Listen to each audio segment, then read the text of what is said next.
The sideline. Celtics make a quick stop here in front of their Boston fans just one game before heading back out. Facing off here against a very talented ball club, guys. This is a tremendous chance for them to put all their skill and talent on display. And when you look at Boston, they're a team searching for a way to take a leap forward this season. So far, here in the early going, that leap has not existed. Well, with the personnel they have, Greg, that leap probably not going to come. I mean, they could be a playoff team, but I don't see them being a major threat. All fueled up and ready to go. Let's check out who's on the floor, courtesy of Gatorade. On the court for Cleveland, LeBron and Love are the talented pair at the forward position. Isaiah Thomas out there with J.R. Smith, and it's Thompson in at the pivot spot, manning the middle. You know, one of the things, guys, that impressed me about the Celtics was the number of assists they had. I mean, they really focused on moving the ball. And when you do that and you have shot makers, the assists pile up. Now here's LeBron in the game against Orlando. Very impressive. Shot clock at 6. Thomas against Irving. There's the 3. The shot no good. With the Celtics and their assists, they were second in the league in potential assists per game, meaning shots they missed that if they made would have been assists. And that is a good thing, if you weren't sure. I mean, they were sandwiched between the Hawks and Warriors in that category. Pretty good company to be in. So they move the ball well. They just need to get a little more consistent at knocking down open shots. Here's LeBron following the basket by Marcus Morris. And a fast break now for the Celtics. Thompson with the rebound. That's a surprise. I mean, really out of character for him to miss when the defense is not right up on it. That's good. Defensively, that possession better not start a trend because they just handed him 2 points. Irving against Thomas. Horford with the screen on Thomas. Irving against Thomas. Outside Irving. Hayward. It's hauled in by LeBron. Cavaliers have gone 1 of 3 from the field to start this one so far. Thomas, no good. Oh, excellent interior D to force the miss. His defensive ability is a big factor. I mean, there's no denying that. Now, here is Morris. 9 points last game. It's stolen by Smith. An even 3-on-3 break. Here's Thomas and Hayward with the block. And he recovers it. Thomas kicks to Thompson. And pushing it up, here's Boston. And the rejection by LeBron. And now Love pushing it up and no one back to stop him. Here's Thomas. That's in, coming off the assist from Thompson. And that ties it up. How about the way he's able to angle his body to shield the big fella off and still get the finish? You've got to be clever with your sleight of hand when you get inside and try to finish against the bigger guys. And he made it look easy that time. Stolen by Thompson.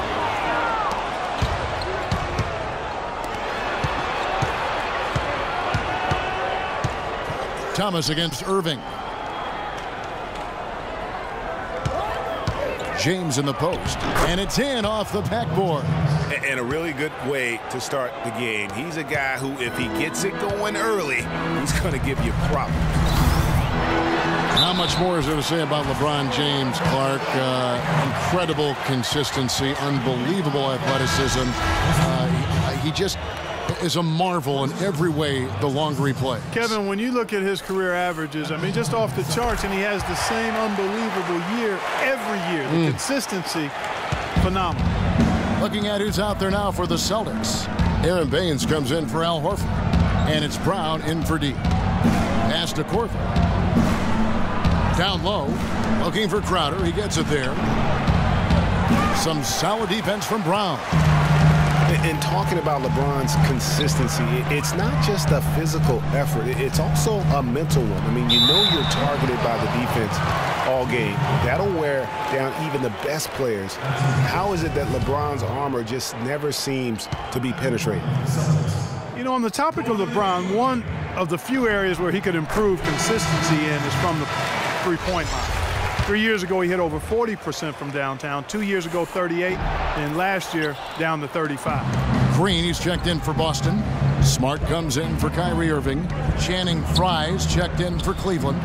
Green comes in for LeBron. And that one's good. A good open look, and he splashes home the three. Derrick Rose has certainly piled up the awards for such a young player, starting with Rookie of the Year, the 111 first-place votes to only 5 for the runner-up. We know about his MVP, and that just shines out so brightly for him. And how about he and Michael Jordan, the only MVPs in Chicago Bulls history? Austin with the ball after the Cavaliers pick up 3. And Baines kicks to Hayward. Pulls up on the wing, and that one comes up a bit short. You know, looking back to Rose's MVP award, his stats were on another planet that year. He was only the 3rd player to record 2,000 points and 600 assists in a single season since 1973. The other two, LeBron James and Michael Jordan. The shot is off. Now Boston takes it the other way. Defeated by the Hornets in their last game, they'll try to put that one behind them. And guys, a loss like that, that's one when you just got to put it behind you as quickly as possible. You know, that won't be easy, Greg. It's hard not to dwell on that type of performance. Now Rose, after Marcus Smart missing on that last 3-pointer. The dish to Korver. Back to Rose. 6 on the shot clock. It's hauled in by Brown. You know, in talking about D. Rose, I don't think the individual awards mean much to him. He's about trying to help his team win championships. And that's the kind of mindset he has to continue to display. Now here's Green. He hasn't yet put up any points in this one.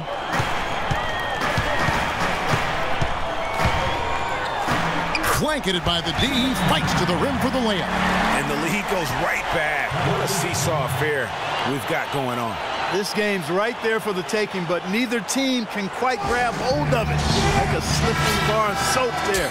Somebody's got to take charge here. Shane Larkin's checked in for Gordon Hayward. A switch here also for Cleveland. Williams is checked in. Rose attacking. Can't connect from short range. They hold the early advantage on the glass. Yeah, nothing major, not a huge advantage, but certainly a good sign for them going forward. And breaking down some numbers here, the hustle stats for the Cavaliers. And it's been about their defense. They're playing with a frenetic pace, putting a lot of pressure on the ball handlers and forcing turnovers. Another big aspect of their game tonight has been the fast break, transition opportunity. They're really keeping it up-tempo so far. Here's Larkin. Crowder pulls it in. The defense did a really good job of choking off the middle there once he got inside. And it's Green missing. Cavaliers leading. And one problem with the Cavs last season was they put immediate pressure on themselves. A part of that was the trade for Kevin Love. Now here's Fry. Left side Rose. Knocked loose. Here's Green. Williams dishes to Rose. That 3 off the mark. As you said, the Cavs put a lot of pressure on themselves because of the trade. You could see it affect the way they came out of the gate, Clark. And you know, it was just night and day, Kevin, when the Cavs began to relax and click. I mean, a total transformation and turnaround. They would go 19-20 in the first 39 games, and then 34-9 over the rest of the season once those guys gelled and got locked in. Here's Fry following the bucket by the Celtics and finished off by Rose. And Kevin, who says a point guard should look to pass first? I mean, not when you can finish like this fella. Well, Clark, he wasn't going to give that opportunity up to a teammate. Well, you know, Kevin, that's one he'll always take himself, and he should. I mean, you can't pass up that kind of opportunity or fun.